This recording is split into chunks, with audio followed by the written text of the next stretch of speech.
Bismillahirrahmanirrahim. Assalamualaikum warahmatullahi wabarakatuh.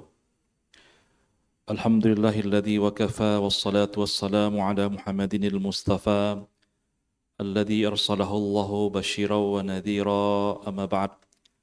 Hadirin hadirat kaum muslimin, kaum muslimat, sidang jamaah salat fardu zuhur yang dimuliakan oleh Allah Subhanahu wa taala. Mari sama-sama kita mengucapkan syukur kepada Allah atas semua nikmat Allah yang kita terima, mulai dari kita terbangun di subuh tadi hingga saat ini. Sangat banyak nikmat Allah yang kita dapatkan. Semoga semua nikmat tersebut dapat kita syukuri dengan cara kita beribadah, dengan cara kita menjalankan amal-amal salih sebagai bentuk syukur kita kepada Allah Subhanahu wa taala. Juga tidak lupa kita menyampaikan salawat serta salam kepada Rasul junjungan alam Nabi Muhammad SAW. Syafaatnya amat kita harapkan di hari kemudian kala. Hadirin hadir rahimakumullah, kita hari ini lebih kurang berada pada tanggal 23 Rajab. Kita berada pada bulan Rajab. Patut kita pahami bahwa yang pertama sekali bahwa bulan Rajab itu merupakan daripada bulan haram, bulan yang mulia yang Allah sebutkan dalam surah Al-Maidah, dalam surah At-Taubah ayat 36, inna iddatasy syuhuri indallahi 12 syahran fi kitabillah yauma khalaqas samawati wal ard minha arba'atun hurum dzalika ad-dinul qayyimu fala tadhlimu fihinna anfusakum. Allah sebutkan dalam surah At-Taubah ayat 36 ini, sesungguhnya jumlah bilangan bulan itu di sisi Allah ada 12 bulan. Dan tentu penciptaan daripada 12 bulan itu ketika Allah menciptakan langit dan bumi. Beriringan dengan itu pula Allah ciptakan akan bulan-bulan yang 12 tersebut. Tentu bukan bulan Masehi ya. Yang 12 ini adalah bulan yang dimulai dengan bulan Muharram, Safar, Rabiul Awal sampai dengan bulan Dzulhijjah. Jumlahnya ada sekitar 12 bulan. Ini bukan bulan Masehi. Yang baru-baru ini kita masuk tahun 2026. Ini bukan ini yang dimaksud oleh Allah dalam surah At-Taubah ayat 36 ini. Yang dimaksud di sini adalah bulan yang dimana itu bulan Hijriyah. Jumlah bulan dalam Al-Quran yang Allah sebutkan tadi jumlahnya 12 bulan. Di antara 12 bulan itu minha arba'atun hurum. Di antaranya ada 4 bulan itu bulan haram. Haram maknanya bulan mulia yang harus kita berbuat baik pada bulan tersebut, yang kita tidak boleh berbuat kejahatan. Dan di ujung ayat yang kami bacakan tadi, fala tadlimu fihinna anfusakum, maka pada bulan haram itu janganlah seseorang di antara kalian berbuat dosa, janganlah berbuat kezaliman atau berbuat kejahatan. Apa 4 bulan itu yang disebut dengan bulan haram? Nabi menyebutkan dalam hadis sahih yang dimana 3 salasun mutataliyat, 3 bulan haram itu dia berurutan atau beriringan, yaitu Dzulqa'dah, Dzulhijjah, Muharram. Nah, ini 3 bulan haram yang dimana letaknya itu beriringan ataupun berurutan. Terkadang saat ini Bapak Ibu rahimakumullah, bulan-bulan Hijriyah ini sebagian umat Islam itu enggak hafal. Kalau ada orang bertanya kepada kita hari ini bulan apa? Bulan Islamnya. Mungkin kita enggak tahu. Nah, maka kalender kita juga mungkin yang kita gunakan kalender Masehi, padahal agama kita agama Islam. Maka sepatutnya kita harus tahu bulan-bulan yang mulia itu atau bulan-bulan Islam itu, hadirin rahimakumullah, maka 3 bulan haram ini dia beriringan. Wa fardun, dan 1 bulan lagi itu terletak secara terpisah. Mana dia yang terpisah itu? Rajab. Itu bulan Rajab. Nah, maka bulan Rajab Bapak Ibu rahimakumullah merupakan bulan haram, bulan yang mulia, yang letaknya terpisah daripada 3 bulan tadi. Kalau bulan ini, bulan Rajab merupakan bulan yang mulia, fala tadlimu fihinna anfusakum, maka jangan seseorang itu berbuat kezaliman pada bulan Rajab ini. Dalam tafsir Ibnu Katsir disebutkan, Ibnu Abbas di situ menyebutkan bahwa orang yang berbuat kejahatan atau orang yang berbuat dosa di bulan haram ini, termasuk bulan Rajab ini maka dia dosanya dilipat gandakan menjadi 2. Kalau bulan-bulan biasa, man jaa bis-sayyi'ati fala yujza illa misluha. Kalau kita berbuat kejahatan, sekali berbuat jahat, maka dosanya 1. Tapi pada bulan Rajab ini, karena dia bulan mulia, orang yang berbuat kejahatan, maka dosanya itu bisa dilipat gandakan menjadi 2 kali lipat. Hadirin rahimakumullah. Oleh karena itu, dulu juga pada masa jahiliyah, pada bulan Rajab ini, orang-orang jahiliyah itu mereka menghentikan perang. Mereka tidak berperang pada bulan Rajab. Dan mereka menyebutnya Rajab itu sebagai bulan Al-Asam. Al-Asam maknanya bulan yang tuli, bulan yang peka. Kenapa disebut dengan bulan yang peka? Disebabkan karena mereka itu meletakkan senjata, tidak berperang. Sehingga biasanya ini di Arab itu Bapak Ibu rahimakumullah, ini selalu berperang. Perang antara suku, perang antara kabilah, perang antara wilayah dan macam-macam. Nah, saking kan sering terjadi perang, maka suara senjata itu sudah sering mereka dengarkan. Pada bulan Rajab lengang akan pendengar mereka daripada senjata, maka mereka sebut dengan Syahrul Asam, bulan peka atau bulan tuli, karena mereka tidak mendengarkan suara senjata dan mereka menghormati akan bulan Rajab ini. Makanya kita hadirin rahimakumullah, kita upayakan pada bulan Rajab ini semaksimal mungkin untuk kita tidak berbuat dosa sekecil apapun, untuk kita tidak berbuat kejahatan, berbuat kezaliman apapun bentuknya hadirin rahimakumullah, karena ini merupakan bulan haram yang disebutkan oleh Allah dalam surat At-Taubah ayat 36 tadi, dan juga dijelaskan oleh Rasulullah SAW. Sebagian ulama Bapak Ibu rahimakumullah juga menyebutkan baik berpuasa pada bulan haram ini. Ada hadis sahih menyebutkan afdhalus siyam ba'da Ramadan siyamu syahrillahil muharram. Sebaik-baik puasa setelah puasa Ramadan itu adalah puasa pada bulan haram. Tetapi tidak ditentukan puasanya itu, misalnya ada orang mengatakan puasa dari tanggal 1 Rajab sampai 10 Rajab, ini pahalanya. Itu tidak ada dalilnya. Ya, itu tidak ada dalilnya. Silakan kita berpuasa, mungkin kita yang sering berpuasa dengan puasa Senin dan Kamis, silakan kita menjalankan puasa itu, karena kata Rasul berdasarkan hadis yang kita baca tadi, sebaik-baik puasa setelah puasa Ramadan adalah puasa pada bulan haram. Maka sangat elok dan sangat bagus kalau seandainya kita berpuasa pada bulan Rajab ini sebanyak-banyaknya hadirin rahimakumullah.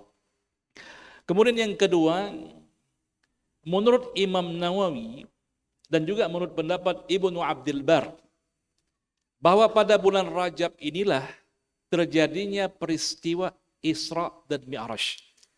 Walaupun ini terjadi perdebatan, perbedaan pendapat ulama menentukan, Bapak Ibu rahimakumullah, bulan apa Isra dan Mi'raj itu. Nah, namun pendapat Imam Nawawi yang kami kutip dan juga pendapat Ibnu Abdul Bar, bahkan juga dalam kalender kita di Indonesia ini, itu ditetapkan bahwa peristiwa Isra dan Mi'raj itu pada bulan Rajab. Terlepas daripada perbedaan pendapat, hadirin rahimakumullah, kita selaku umat Islam harus paham dan harus tahu bagaimana terjadinya peristiwa Isra Mi'raj Rasulullah SAW, dan itu bagian daripada sirah nabawiyah, pengenalan kita terhadap sejarah Nabi Muhammad SAW yang harus kita tahu.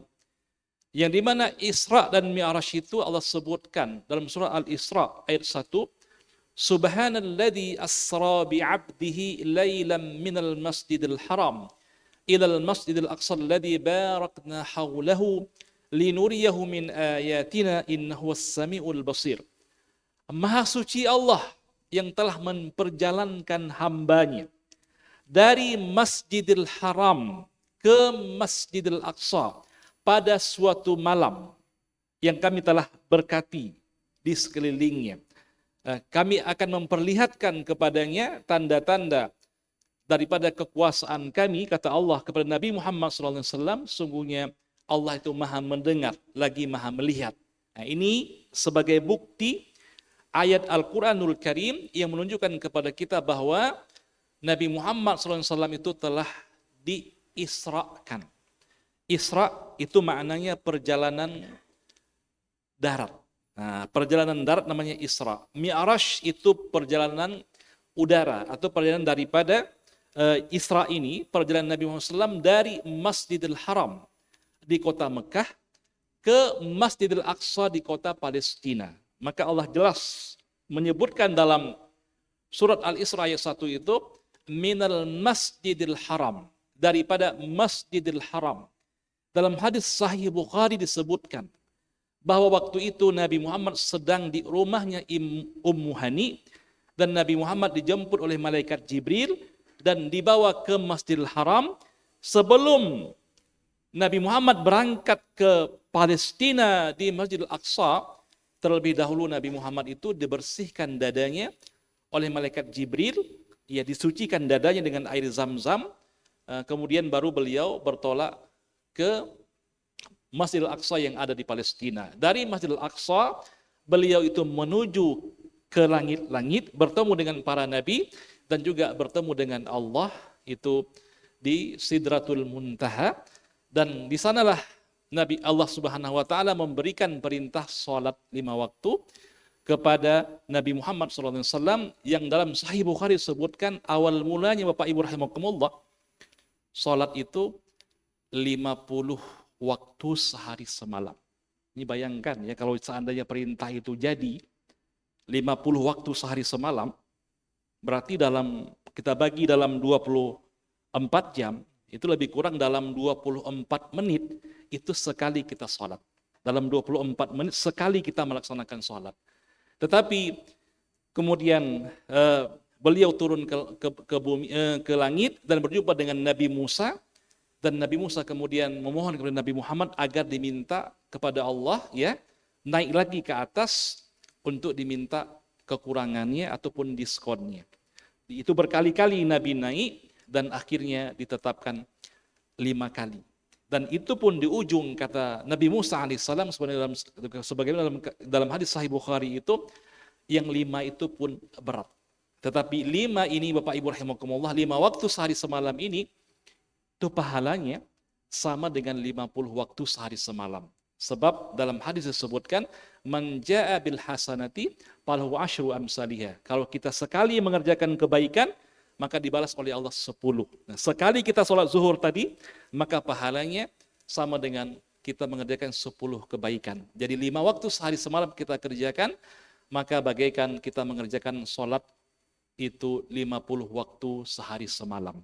Bapak Ibu rahimakumullah, itu sekadar pengingat saja yang saya sampaikan, bahwa kita harus memahami tentang Isra dan Mi'raj ini. Pesan utamanya apa? Itu sholat. Dan sekarang kita melihat kondisi umat Islam tentang sholat ini, ya, ini sangat lemah sekali. Kalau kita buat survei di mana-mana, Bapak Ibu rahimakumullah, kita lihat itu masjid-masjid itu kosong. Banyak masjid yang kosong. Disebabkan kaum muslimin mereka itu mengabaikan sholat. Dan ini kita sayangkan. Padahal dalam hadis sahih disebutkan, awwalu ma yus'alu bihil abdu yaumal qiyamati as-shalah. Hal yang paling utama yang nanti Allah tanya kepada kita di hari kiamat itu sholat. Sholat Allah yang Allah tanya kepada kita, bukan yang lainnya. Maka kalau kita jaga sholat 5 waktu ini, kita penuhi masjid-masjid, maka insya Allah kita akan menjadi orang-orang yang selamat nanti di hari kemudian kelak. Ini yang kedua, Pak Ibu rahimakumullah. Yang ketiga, yang terakhir, bahwa Rajab ini itu merupakan pintu untuk masuk ke bulan suci Ramadan. Ini pengingat saja bahwa kita lebih kurang ya kalau hari ini 23 Rajab, lebih kurang 1 pekan lagi kita akan masuk Sya'ban. Sya'ban itu lebih kurang 1 bulan, antara 29 sampai dengan 30 hari. Maka lebih kurang 1,5 bulan lagi kita akan menghadapi bulan suci Ramadan. Maka mari kita mempersiapkan diri dengan berbagai macam upaya agar kita dapat bertemu dengan bulan Ramadan, bulan yang agung, bulan yang mulia itu, ya, bulan yang penuh dengan keberkahan dengan berbagai macam cara yang kita lakukan. Ada para ulama itu, Bapak Ibu rahimakumullah, mereka 6 bulan sebelum masuk bulan Ramadan itu, dia telah berdoa kepada Allah. Allahumma ballighna Ramadan waj'alna min utaqa'ir Ramadan. Ya Allah, pertemukan kami dengan bulan Ramadan dan jadikan kami orang-orang yang bebas daripada api neraka di bulan Ramadan. 6 bulan sebelum masuk Ramadan, dia telah berdoa kepada Allah Subhanahu wa taala. Dan para ulama mengatakan tidak mengapa kita berdoa agar dipertemukan dengan bulan Ramadan. Itu tidak salah. Bapak Ibu rahimakumullah. Saya pernah pergi itu ke pengalaman ya, itu ke Pakistan. Saya sholat di sebuah masjid di Pakistan itu kira-kira saya Oktober di Pakistan itu tahun 2024. Ramadannya mungkin sekitar bulan April. Dari bulan Oktober, ya waktu itu mungkin baru bulan Rajab waktu itu, Rajab. Dan dalam masjid itu saya telah mendengarkan, dan mereka mazhabnya Hanafi. Di Pakistan itu mazhabnya Hanafi. Saya dengarkan imamnya itu salah satu doa yang dia sampaikan, Allahumma ballighna Ramadan, Allahumma sallimna Ramadan, wasallimhu ilaina. Ya Allah, selamatkan kami agar kami dapat bertemu dengan bulan Ramadan, katanya. Jadi ini Bapak Ibu rahimakumullah, yang ada di sana yang saya lihat itu, mereka telah berdoa kepada Allah agar dipertemukan dengan bulan Ramadan. Jadi maka kita harapannya ya kita dapat bertemu dengan bulan Ramadan, minimal kita berdoa kepada Allah agar umur kita, usia kita ini sampai kepada bulan Ramadan. Kita tidak tahu ajal kita ini kapan diambil oleh Allah. Kapan kita meninggal dunia, apakah di penghujung bulan ini atau nanti sebelum masuk Ramadan kita nanti meninggal dunia, atau nanti alhamdulillah insyaallah kita akan dapat bertemu dengan bulan Ramadan.